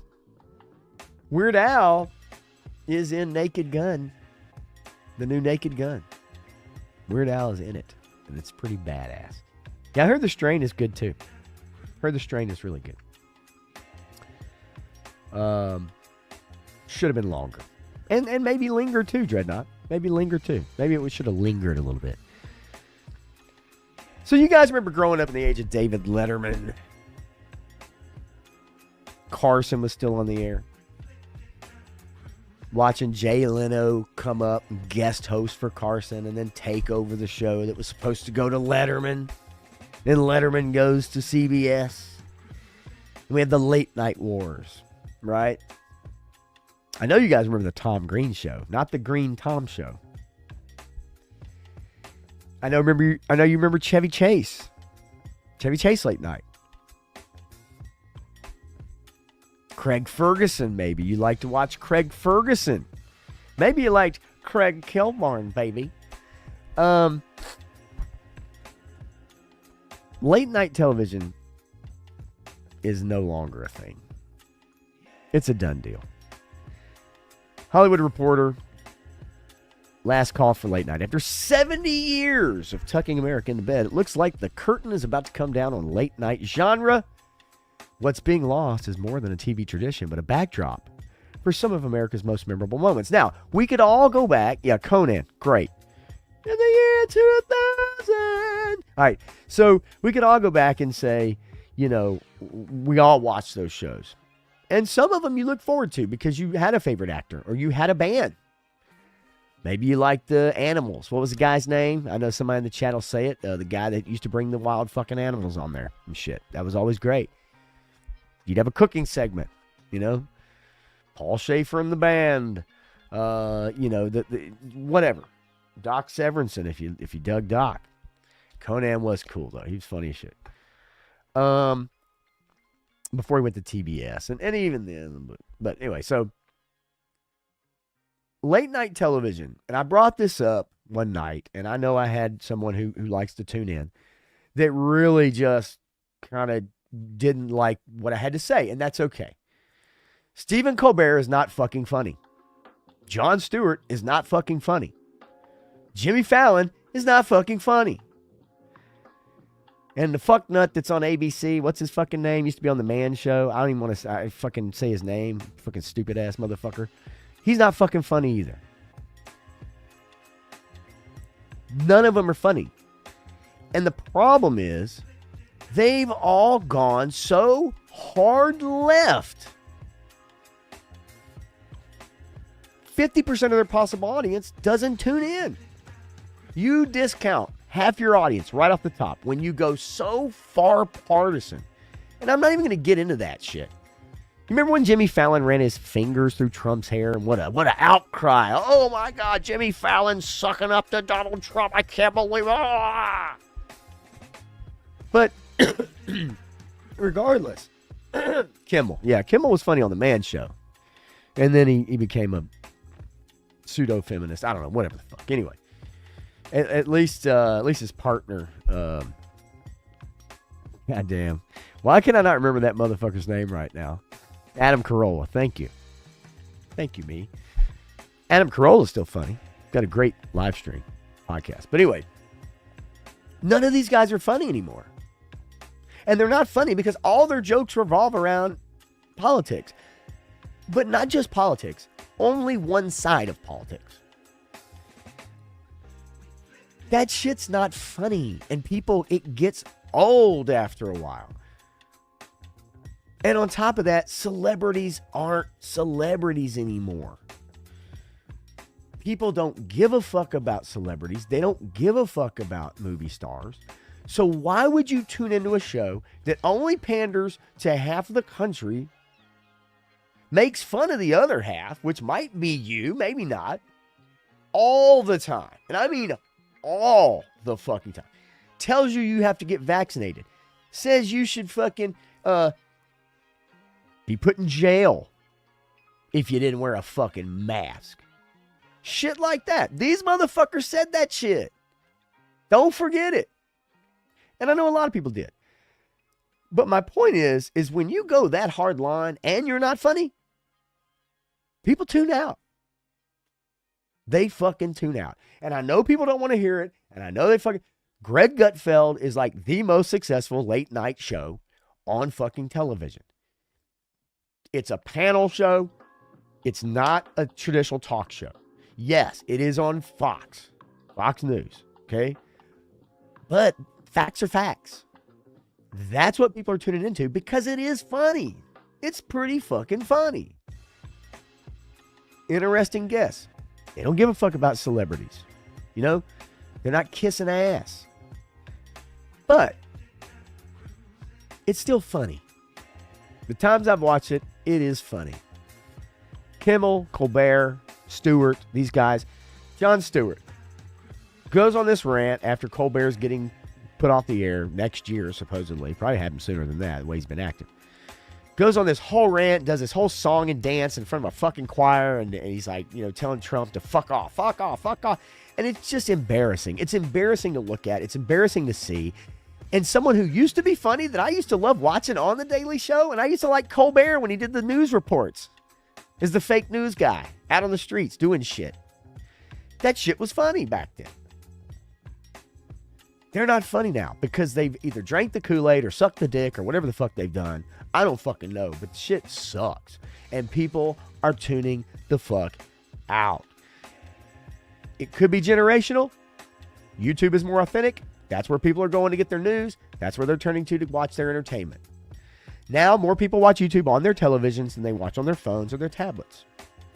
YouTube revenue, ad revenue has gone up. It's fucking doubled, tripled in ad revenue for YouTube. That's how people are getting their entertainment now. They're not getting it on ABC, CBS, or NBC, or Fox. And when you put unfunny people who are so far partisan that they can't get their head out of their ass, that they employ 30 writers to write shitty jokes that cost $200 million a fucking year to produce a fucking show, so contrived that you lose $100 million a year or more for your network. Why should you still be on the air? If you were a TV show, you'd get canceled. If you were a streaming show, you'd get canceled. If you were a band, you wouldn't have a fucking album or a career. Why is everybody shilling for Stephen Colbert? Why are all these celebrities coming out of the fucking woodwork for this piece of shit? He's not funny. But late night television as a whole is a thing of the past. And unless somebody revives it 15 or 20 years from now, 30 years from now, everything old becomes new again. It happens. Maybe then you can see some revival and it can be something that people tune into. But it'll never be what it used to be. It'll never be Carson. It'll never be Letterman. It'll never, ever be Leno or Conan. Never again. And they need to fucking cancel all of them. Get them all off the fucking air. Put fucking reruns of goddamn Jeffersons on TV. Fucking Sanford and Son. I don't give a fuck. Benson, motherfuckers. Put some Benson on there.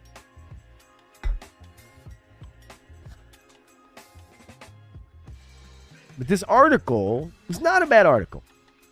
And I'd say, hey, go read it. It's not a bad article. It just brings it up. But and it does bring up memorable moments. Because a lot of things did happen. A lot of memorable moments happened on late night television. And you can find all those clips on YouTube. Ha ha ha. Oh, sad face, sad face. Sad old man face. But yeah, there was a lot of great moments on late night, especially on Carson, man. Going back and watching old Carson reruns and shit like that. That shit is funny, man. It is good comedy. It's a little dated if you don't get the references and you didn't grow up during that time, even prior to you. If you're 5, 6, 7 years old, yeah, you're not going to understand all of it. But you culturally knew who these people were and what they did. You need to get the references. That was some funny shit. And there's some great clips. Good clips. Seeing Frank Sinatra or Dean Martin. People like that, This guy's smoking on TV, drinking fucking bourbon. Good shit. Look at that happy couple right there.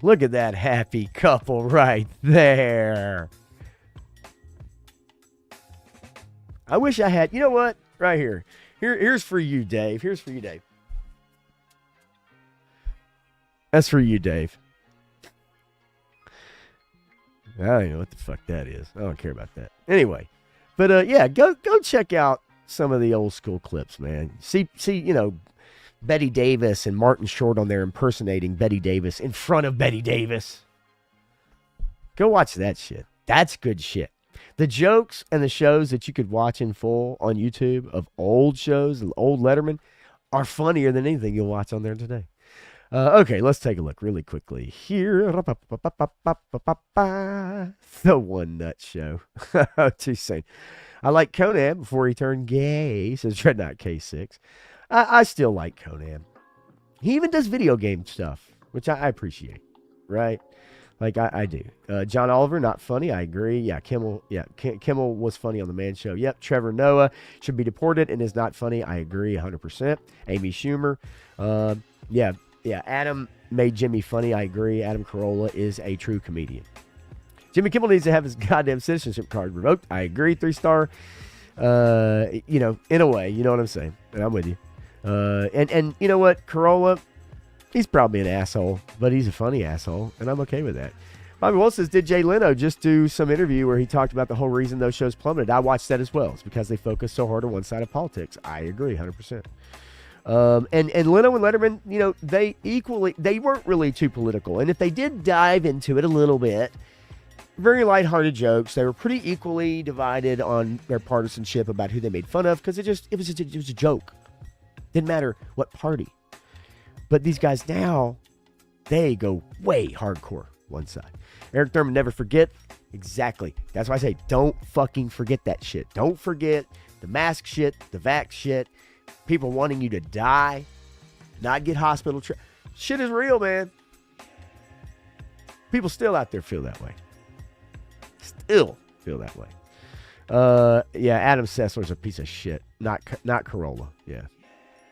Carolla seems like a pretty funny dude to me. And yes, Eric, they did all sell out to keep their jobs. Look, I love some Conway Twitty, and I love some Sydney Sweeney. I love some Dennis Leary, and I love some Adam Carolla.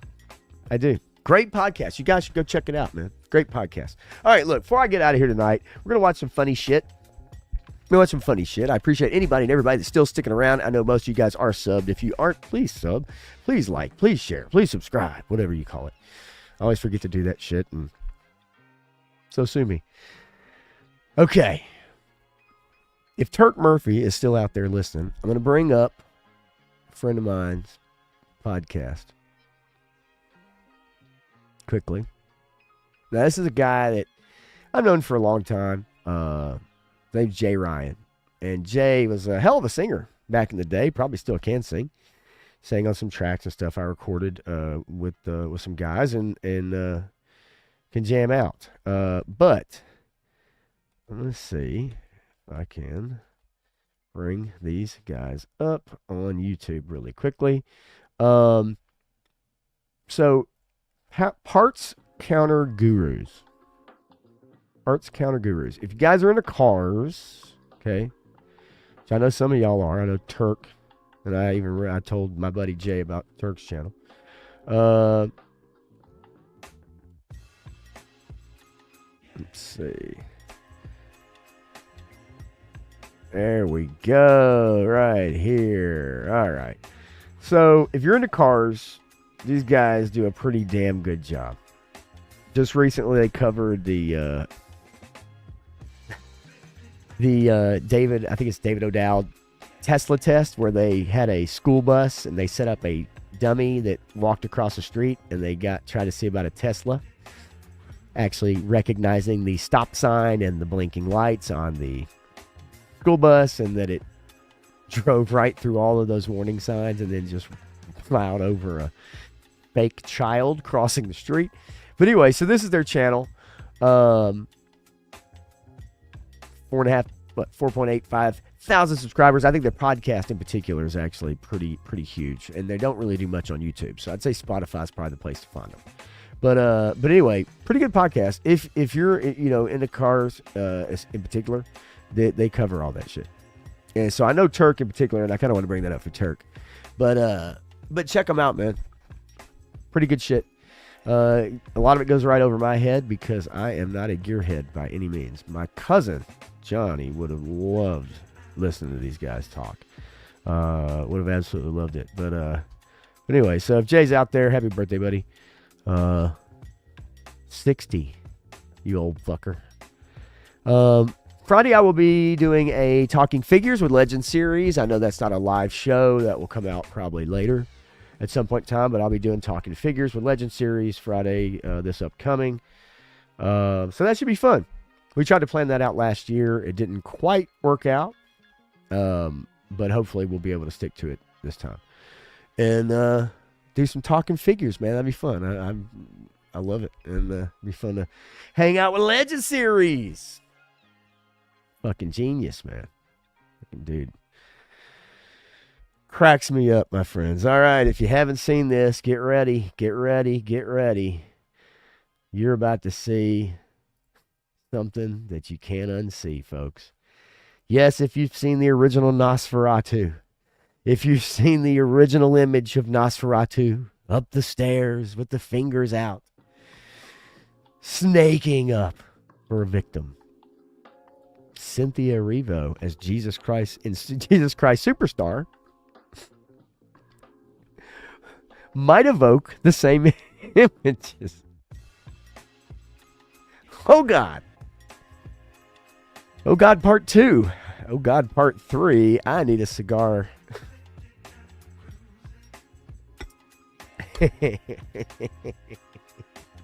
What the fuck is this? So, Cynthia Erivo is performing with Adam Sandler now.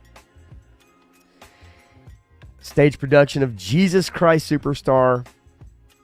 And here she is, about to kill Adam Lambert, folks. She's about to kill Adam Lambert with her fingernails. Oh my God! Ah! It's God, ladies and gentlemen.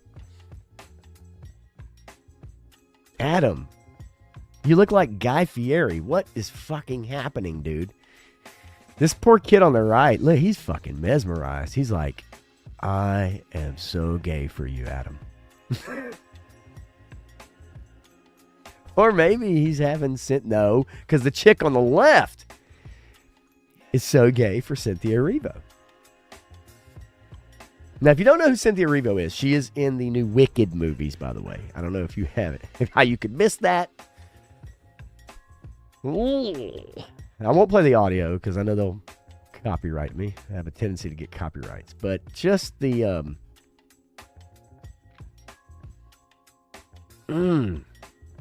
nothing makes me want to go see a stage play anymore than Adam Lambert and Cynthia Erivo. I mean, look, anybody that poses like that, you know right now he's holding that microphone, and you know what he's thinking about that microphone.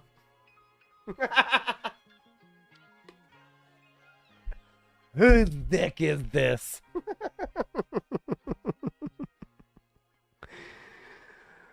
Oh, no. I'm sorry. I'm sorry I subjected you guys to that. I apologize so much. Don't go to Dearborn. I'm with you. I'm with you there. Don't go to Dearborn, 3-star. If you do make it up to Michigan, don't go to Dearborn. Okay, we're going to watch some idiots now, because you know I love watching idiots. So this fruitcake got mad at a beach. Got mad at a beach recently. He's upset. You're going to find out why right now. I'm here enjoying a nice day at the beach with my kids, and I turn around, I got these flags planted here on the beach by these MAGA fucks. Listen, this is all America. We know. You didn't storm the beaches to stake out your territory on the beach. This isn't the fucking moon. I get it. This is America. But I'm sick of my flag. Hey, get the fuck out, you piece of shit. Being represented by white nationalist trash on a goddamn beach. Anybody can fuck. Okay.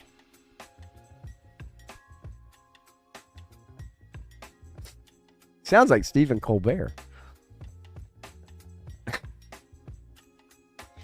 They have flags planted on a beach, and he thinks it's MAGA fucks. I didn't see a MAGA sign. I just see American flags. But for some reason, it's MAGA fucks that planted those American flags. Because how dare the popular vote, all of which are white nationalists, by the way. The popular vote last November, all white nationalists. Every single one of them. Grandmas, 18-year-olds, black, white, Hispanic, all white nationalists, and those horrific people are planting American flags on our beaches every day, and they need to be stopped. Because I'm out here enjoying a day on the beach in this free country with my children, and this flag is really getting on my nerves. fucking fruitcakes. These fucking people. I got another one for you, though. I got another one. I don't think the national anthem will get me clipped. I don't think it will, but I might. Now, folks, bear with me. This is one of those stupid AI voice clips where people do TikTok and shit and they use AI voices. But here we go. This chick was triggered because these people in a restaurant did this. I was in this restaurant minding my business and all the white people stood up and did this shit.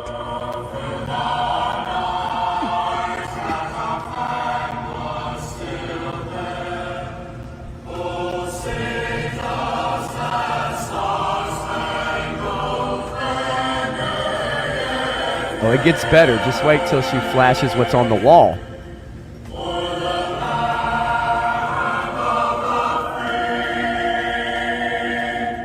It was giving the movie Get Out. How dare they put up police uniforms and badges, patches? How dare they?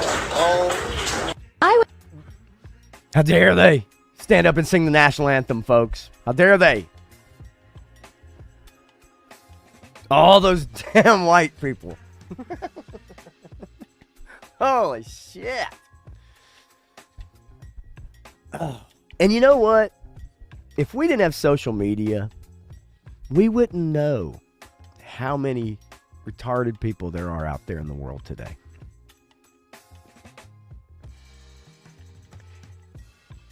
With sheer stunted perspectives. Stunted perspectives.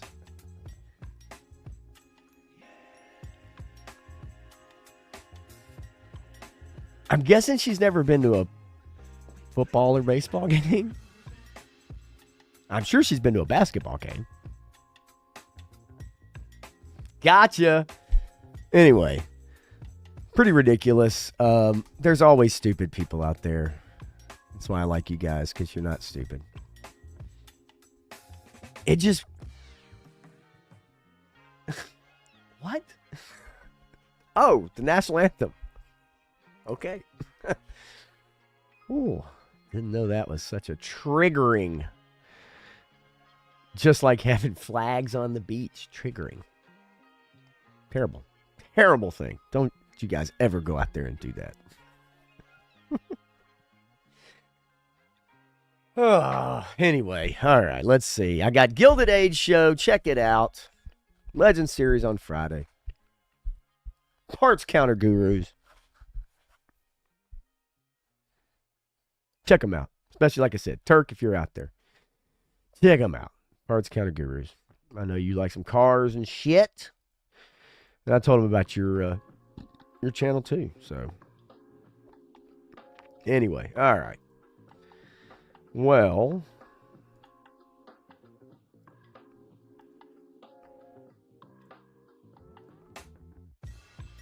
about all I got for tonight.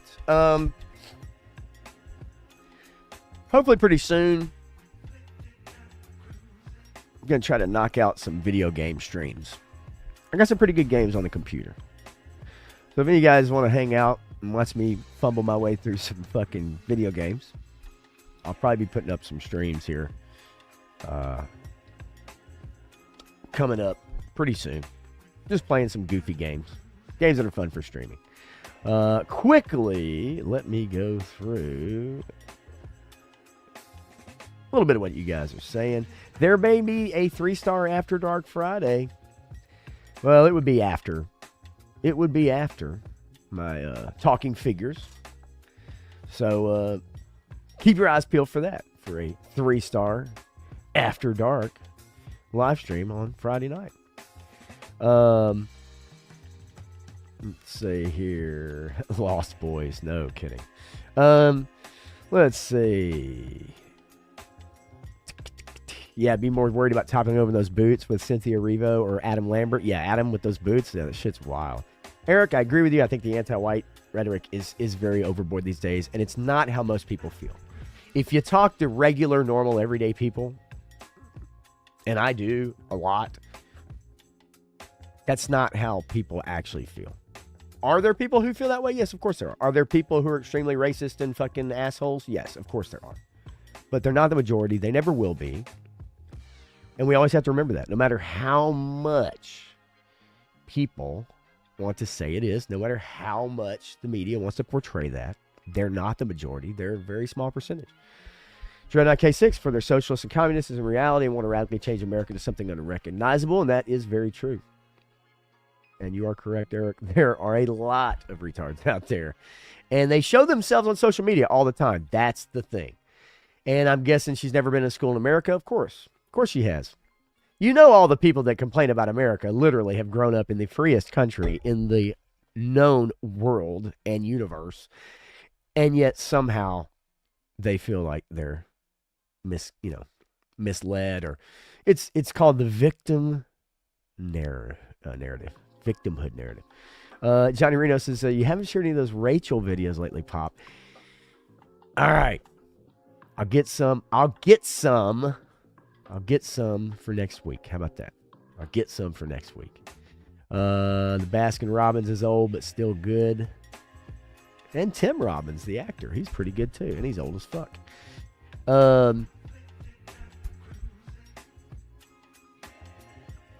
Yeah, I know a lot of guys like that, Dreadnought. I know a lot of guys like that. I've worked with servers and bartenders and people in the restaurant business. I hear a lot. Let's just say that. People are people, man. It is what it is. But most people are regular, everyday, normal, hardworking people who are just trying to have some toys, have some fun, and feed their family or themselves. That's just the truth of the matter. And most people really don't give a fuck about a lot of these fucking weirdos out there. Sweet. Love it, baby.